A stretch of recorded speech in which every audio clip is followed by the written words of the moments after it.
ہم مختلف اہل علم کا، اہل فن کا انٹرویو کرتے رہتے ہیں، ملاقات کرتے رہتے ہیں۔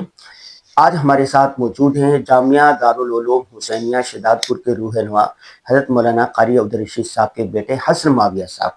حسن معاویہ صاحب قاری صاحب ہیں، قرأت عشرہ پڑھی ہوئی ہے، اس پر قرأت عشرہ کے موضوع پر گفتگو کریں گے۔ السلام علیکم قاری صاحب۔ وعلیکم السلام ورحمۃ اللہ۔ کیا حال ہے آپ کا؟ الحمدللہ خیریت سے۔ ہاں، سب سے پہلے تو یہ بتائیں آپ کی تعلیم کیا ہے؟ قرآن پاک حفظ کیا، گردان کی، قرأت عشرہ کیا، تجوید وغیرہ سب اسی میں آ جاتی ہیں۔ قرآن پاک کا مکمل علم، پھر درس نظامی مکمل وہیں شہداد پور مادر علمی جامعہ حسینیہ سے۔ اچھا، جس نے جو قاری صاحب ہوتے ہیں نا پڑھاتے ہیں، اگر انہوں نے عالم کا کورس بھی کیا ہوتا ہے، مفتی کا کورس بھی کیا ہوتا ہے، تو ان کو قاری صاحب بھی کہتے ہیں۔ جیسے قاری حنیف جلندری صاحب کتنے بڑے شیخ الحدیث بھی ہیں، عالم بھی ہیں، سب کچھ ہے، لیکن ان کو قاری حنیف صاحب کہتے ہیں۔ آپ جیسے عالم دین بھی ہیں تو آپ کو مولانا نہیں کہتے، قاری معاویہ صاحب کہتے ہیں، اس کی کیا وجہ ہے؟ ہمارے ہاں تو جو شعبہ حفظ سے منسلک ہوگا نا، چاہے وہ مفتی ہو، مولانا ہو، اس کو قاری صاحب ہی کہتے ہیں۔ اچھا، جس کا تو والد صاحب کو بھی قاری صاحب ہی کہتے ہیں؟ جی ہاں، کیونکہ شعبہ حفظ سے منسلک ہاں۔ تو اب ہمارے ہاں یہی ہے کہ درس نظامی سے جو منسلک ہوگا، وہ کتابیں پڑھانے والا ہوگا، اس کو مولانا صاحب کہتے ہیں۔ مولانا کہیں گے چاہے قرأت عشرہ بھی انہوں نے پڑھی ہو۔ جی ہاں، سب کچھ ہو بلے، بس بات یہ ہے کہ جڑا کس سلسلے سے ہوا ہے یہ دیکھتے ہیں، زیادہ تر یہ۔ ہاں، زیادہ تر یہ۔ اچھا، جنہوں نے درس نظامی کیا ہوتا ہے، اور درس نظامی پڑھانا آسان ہے، 2 گھنٹے 3 گھنٹے پڑھا لیا، اور وہ جو قرآن پاک پڑھانا ہے، چھوٹے بچوں کو پڑھانا ہے اور قرأت عشرہ پڑھانا ہے، یہ تو بہت مشکل فن ہوتا ہے۔ بچوں کے ساتھ لگے رہنا، لہجہ درست کرانا، قرأت درست کرنا۔ آپ نے مشکل فن کا کیوں انتخاب کیا؟ لوگ تو آسانی کی طرف آتے۔ اصل میں میرا ذاتی طور پر تجربہ یہ ہے کہ کتابیں بظاہر انسان سمجھتا ہے آسان ہے، 2 گھنٹے پڑھا لیے چلے گئے، لیکن دماغی زیادہ کام کتابوں کا ہے۔ اچھا، میرے ذاتی حساب سے شعبہ حفظ میں صرف کھپنا ہے، اپنا جسم کھپانا پڑے گا بچوں کے ساتھ، کیونکہ شعبہ حفظ میں کھپنا اس لیے ہوتا ہے زیادہ تر کہ بچہ ان پڑھ آپ کے پاس ہے، اس کو کچھ نہیں پتا، اسکول بھی اگر نہیں، جیسے ہمارے ہاں آتے ہیں اسکول بھی نہیں پڑھے ہوئے ہوتے ہیں، تو قاعدے سے ہی اس کی بڑی محنت کرنی پڑتی ہے صبح سے رات تک۔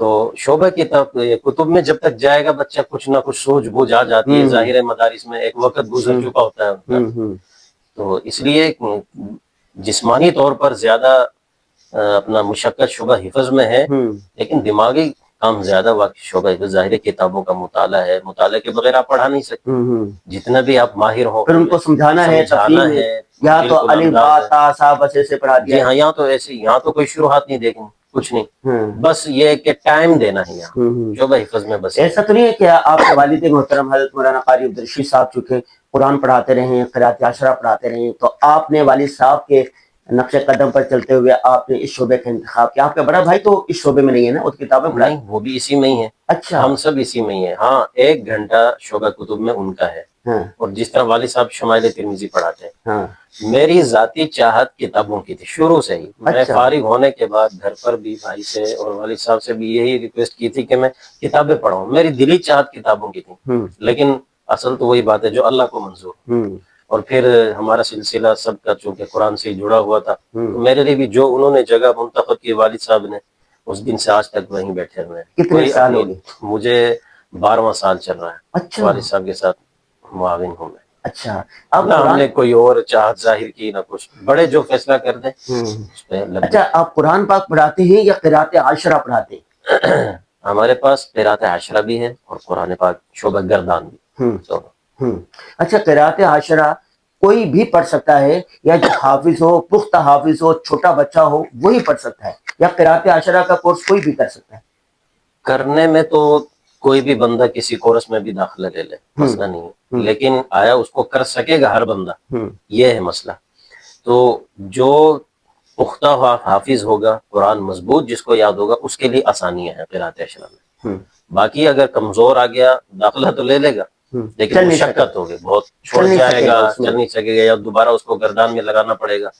تو لہذا خلاصہ یہ ہے کہ قرأت عشرہ کے لیے مین چیز قرآن کا پختہ ہونا ہے، مضبوط ہونا۔ عمر کوئی بھی ہو، اس سے فرق نہیں پڑتا، عمر کوئی بھی ہو، لیکن ہماری ذاتی ہمارے ادارے میں، جامعہ میں زیادہ عمر والے کو اس میں داخلہ دیتے نہیں، کیونکہ پھر آگے ہم ان کو ترغیب دیتے کتابوں میں آپ چلے جائیں، کیونکہ عمر زیادہ ہو جائے گی قرآن پاک میں ہی، اور آگے کتابیں اگر اس نے کچھ پڑھنا چاہی تو وقت بہت زیادہ ہو جائے گا. اس کو ہم ترغیب پھر کتابوں کی دیتے ہیں. لیکن اگر بعضوں کی چاہت ہوتی ہے کہ ہم صرف قرات اشرف پڑھنا، ہم نے کتابوں کی طرف نہیں ہے رجحان، وہ پڑھ لے، مسئلہ نہیں. اچھا قراتیں کل کتنی ہیں؟ قراتیں عشرہ یعنی 11، 10 ہے، عشرہ 10. ہاں جی ہاں، کل 10 ہیں. جی جی. ہر قرات کی 2 روایتیں ہوتی ہیں. اچھا آپ ہر نے قرات کی؟ سنا؟ جی ہاں. 1-2 ہیں ایسے، جیسے میں آپ کو سمجھا دوں.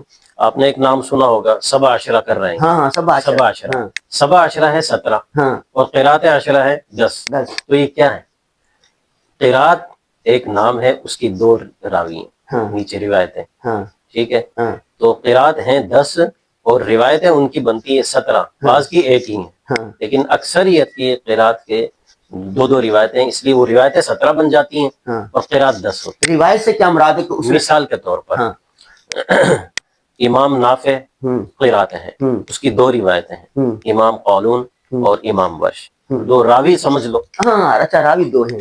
یوں یا پڑھنے کا انداز 2 ہے، نہیں، پڑھنے کا انداز جیسے مالک یوم الدین. ہاں ٹھیک ہے. اس میں صرف سورہ فاتحہ میں نہیں، آگے چل کے امام نافع کی جو 2 روایتیں ہیں نا، ایک قولون ہے ایک ورش. یوں سمجھو کہ ایک بالکل آسان ہے اور ایک بہت مشکل ہے. مطلب کون سی ہے وہ؟ ورش مشکل ہے. مطلب کوئی پڑھنے میں کیسے کوئی ایک لفظ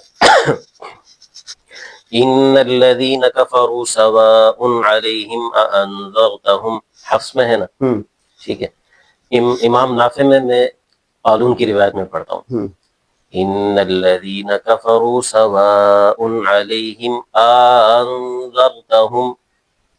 اور ورش کی اگر روایت لیں تو پھر مت زیادہ ہوں گے، میں پڑھ کے سنا دیتا ہوں.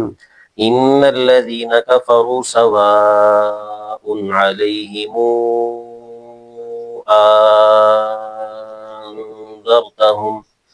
اچھا تو روایتیں مختلف ہو جائیں گی. تو یہ اتنی ساری بچے یاد رکھتے ہیں؟ یہ تو بہت مشکل اس میں مشکل ہے، لیکن وقت بھی ہوتا ہے 2 سال کا، کر لیتے ہیں بچے. میں نے شروع میں بتلایا نا کہ دیکھو، جس بچے کو پختہ ہوگا، ذہین ہوگا، وہی چل سکے گا اس میں. نہیں یہ پورے قرآن کی ہر آیت میں ہے یا نہیں، بعض کتابوں میں جیسے قولون ہے، اس میں یوں سمجھو کہ ہر سپارے میں کوئی 10-15 آیتوں میں ہوں گے برائے نام. اچھا سب آیتوں میں نہیں ہے؟ نہیں سب میں نہیں. تو وہ یہ جو جیسے مشکل میں نے بتلایا نا، ورش ہے اور امام حمزہ ہے کوفی، اس میں تقریباً اکثر آیات میں مد کا فرق آ جاتا ہے اور اختلافات بھی ان میں زیادہ ہیں. وہ ہیں کم روایتیں، 2-3 ہیں بس. باقی زیادہ تر ایسا نہیں ہے کہ ہر آیت میں اختلاف ہے، لیکن ان کو یاد کراتے ہیں، یاد کرتے ہیں بچے ماشاءاللہ. ظاہر ہے امتحانات کا سلسلہ بھی آتا ہے، اسباق بند کر کے ان کو ترغیب دیتے ہیں، آپ یاد کریں، یاد کرتے ہیں. اور ذہین جو ہوگا وہ یاد کر لے گا، جو کمزور ہوگا وہ پڑھ بھی نہیں سکے گا، وہ یاد بھی نہیں رکھے گا. اچھا دوسرا یہ بتائیں کہ جن بچوں کو آپ حفظ کروا دیتے ہیں، جیسے شہداد پور سے جنہوں نے کیا ہوا ہے، یا یاسین قرآن فیصل آباد سے کیا ہوا ہے، جیسے ہم نے کیا ہوا ہے، تو ہم کوشش تو یہ کرتے ہیں کہ پورا سال پڑھیں. ہر سال رمضان کے بعد جب شوال آتا ہے تو ہم نیت کرتے ہیں کہ بھی ہر سال ایک پارہ پڑھنا ہے. تو پورا سال گزر جاتا ہے، رمضان آ جاتا ہے، پھر سنانا تو پھر کتور پڑھائیں گے. تو رمضان مبارک میں اس کو رٹا مارتے ہیں، 4-5 دعا پڑھتے ہیں تو یاد ہو جاتا ہے. یہ تو شہداد پور کا جنہوں نے پختہ پڑھا ہوا، ہم نے 18 پارے منزل پڑھی. آج کل جو کراچی ہے، حیدرآباد ہے، اسلام آباد ہے، لاہور ہے، وہاں پر جب بچہ پڑھتا ہے، قرآن ختم کرتا ہے، یہ گردان ختم کرتا ہے، تو ان کا اتنا یاد نہیں ہوتا. تو پھر رمضان المبارک میں وہ تراویح بھی نہیں سنا سکتے. اس کا کیا حال ہے؟ کس طرح قرآن پختہ رکھیں؟ پختہ کرنے کے لیے سب سے مین چیز ہے کہ محنت ہے، محنت کے بغیر تو کچھ بھی نہیں. اور شعبہ حفظ میں ہی آپ کو محنت کرنی پڑے گی. اور کسی بھی فن کو حاصل کرنے کے بعد اس کو چھوڑ دیں تو میں سمجھتا ہوں کوئی بھی یاد نہیں رہے گا، بھول جاتا ہے. جی ہاں. اب قرآن تو ایسی کتاب ہے، اللہ کا کلام ہے، اس سے غفلت کرنا تو میں سمجھتا ہوں یہ تو جلدی نکلے گا. کیونکہ آتا ہے کہ ہر ایرے گیرے کے سینوں میں نہیں. یہ تو جن کو قدر ہوگی اور جو اس سے جڑے رہیں گے، پڑھیں گے، تو اللہ کا کلام بھی وہیں محفوظ رہے گا. اچھا یہ بتا دیں کہ جن کا کچا ہو گیا ہے قرآن پاک، آپ کو بھی ماشاءاللہ 12-15 سال ہو گئے پڑھاتے ہوئے، تو بچے ہیں، تو وہ رمضان مبارک ہے، تو کس طرح اس کو پکا کریں، یاد کریں؟ ایک ایک پاؤ یاد کریں, آدھا آدھا یاد کریں, ایک ایک پارے یاد کریں. ابھی قرآن تو یاد کیا ہوا انہوں نے, حافظ ہے, لیکن قرآن کچا ہو گیا, مضبوط نہیں ہے, تراویح میں نہیں سنا سکتے, ایسا ہے. وہ چاہتے ہیں کہ ایک پارا یاد کر لیں. جو طریقہ ہوگا آپ کے پاس, اس کا یہی ہے کہ کوشش کرے, آدمی زیادہ کمزور ہے تو پاؤ پاؤ آدھا آدھا ہر روز یاد کر کے کسی کو سنائے. ٹھیک ہے. سنانے کے بغیر یاد ہونا بہت مشکل ہے. وہ کچا ہو گیا تو یاد کر کے سنانا پڑے گا. سنانے کی فکر بھی جب ہوگی اس کو تو وہ اور توجہ سے یاد کرے گا. بغیر فکر کے تو آپ کو معلوم ہے کوئی چیز نہیں ہوتی مضبوط. تو اس کو آدھا آدھا سپارہ کم سے کم میں سمجھتا ہوں سبق کے طور پہ سنانا چاہیے, اور ساتھ ساتھ 3 4 4 پارے منزل بھی پڑھنی چاہیے. یہ نہیں کہ آپ سارا دن اس آدھے سپارے کو ہی لے کر بیٹھے رہیں 24 گھنٹے. تو یوں اگر آدھے آدھے سپارے میں وقت لگتا رہا تو پچھلا اور اگلا کتنے دن کے بعد نمبر آئے گا آپ سوچ سکتے ہیں, مہینے کے بعد, اس سے زیادہ کے بعد. اصل گویا منزل سے یاد ہوتا ہے. منزل ضروری ہے, سبق بھی سنائے مضبوط, اور اس طرف منزل پر بھی خوب توجہ لے. منزل جتنی پڑھی جائے گی قرآن یاد اتنا جلدی ہو جائے گا. سبق میں یاد تو ہو جائے گا, لیکن سبق اتنا زیادہ نہیں سنا سکتا آدمی. پاؤ سنا لے گا آدھا آدھا, تو 30 پاروں میں 2 2.5 مہینے میں پورا ہوگا. لیکن منزل 3 3 4 4 پارے پڑے گا 10 دن میں پورا ہو جائے گا. 10 دن میں پورا. قاری صاحب ماشاءاللہ آپ کے پورے خاندان کا حفظ قرآن کے ساتھ خصوصی شغف ہے, اور دارالعلوم حسینیہ شہداد پور کے اور دارالقرآن فیصل آباد کے ہزاروں نہیں لاکھوں میں حافظ قرآن بچے پوری دنیا میں پھیلے ہوئے. ان کو اپنے تجربے کی روشنی میں ان کو کیا نصیحت کرنا چاہتے ہیں حافظ بچوں کو؟ نصیحت یہی کرنا چاہیں گے کہ اللہ نے موقع دیا ہے اپنے کلام سے جڑنے کا. اللہ سے دعا کرتے رہیں کہ اللہ مرتے دم تک ہمیں اس کے ساتھ جوڑے رکھے, اور کوشش بھی کرتے رہیں اخلاص کے ساتھ. تکالیف آتی رہتی ہیں, پریشانیاں آتی رہتی ہیں, مصائب آتے رہتے ہیں مالی اعتبار سے اور جس اعتبار سے بھی, لیکن اللہ اور اس کے رسول اور اس کا کلام نہیں چھوڑنا. یہ نصیحت ہے. اس کے ساتھ جڑے رہیں گے تو اللہ بہت کچھ دے گا دنیا میں بھی, اور آخرت میں تو پھر ہماری سوچ میں نہیں ہے جو وہ دے گا. ماشاءاللہ. جی ناظرین, آپ نے دیکھا کہ غازی ملاقات کے تحت ہم بہت سارے بزنس مین کے انٹرویو کرتے ہیں, علماء کے کرتے ہیں. آج ایک قاری صاحب سے انٹرویو کیا ہے, ایسے قاری جو عالم دین بھی ہیں, جن کے پورے خاندان کا قرآن کے ساتھ خصوصی شغف ہے. مجھے تو بہت فائدہ ہوا. رمضان المبارک کے دن آ رہے ہیں, رمضان میں کیسے قرآن یاد کرنے. جو قاری حضرات ہیں, جو قرآن کے حافظ ہیں, ان کے لیے یہ خاص انٹرویو ہے, ضرور سنیے گا. اور آخری جو نصیحت کی ہے, یہ پلے باندھ لیں, اسی میں دنیا اور آخرت کا آپ کا فائدہ ہے.